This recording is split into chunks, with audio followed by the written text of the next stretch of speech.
அதுக்கப்புறம் என்னுடைய குட்டி ஸ்கூலுக்குலாம் காலேஜெல்லாம் ஒழுங்காக போகிறியா? ஓகே. நம்ம hero Pradeep, first of all is a good, very good boy. ரொம்ப ஆர்டிஸ்டோட ஒர்க் பண்ணும்போது ரொம்ப சின்சியராக, ரொம்ப அன்போட, ரொம்ப கேர்ஃபுல்லாக, அவங்கள ரொம்ப மதித்து நடக்கக்கூடிய ஒரு பையன். அதனால தான் அவனுக்கு இவ்வளோ பெரிய க்ரோத் இருக்குது. அதுக்கப்புறம் வந்து he is not simply an actor.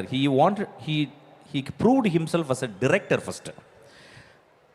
So அதுக்கப்புறம் வந்து அவன் வந்து ஒரு ஆக்டராக இருக்கான்.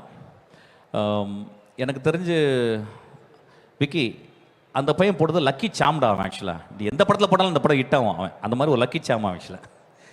ஸோ இந்த படமும் அவனுக்கு பெரிய, ஆனால் பயங்கரமாக பண்ணியிருக்கான். இப்படி அவன் பேசிக்கலாக அவன் கேரக்டர் எப்படின்னு கேட்டால் இங்கே போகும், கத்தும், அலறும். தமிழ் சினிமாவில் யாராவது ஒருத்தன் சத்தம் போட்டு திட்டம் போது கிளாப் பண்ணுவாங்களா, அவனுக்கு தான் தட்டிருக்காங்க ஆக்சுவலாக. அந்த மாதிரி ரொம்ப இன்டென்ஸான ஒரு ஆக்டர் ஆக்சுவலி. ஆச்சி மசாலா, எந்த சமையலும் ருசி தேடும் ரகசியம் 20 ரூபாய்.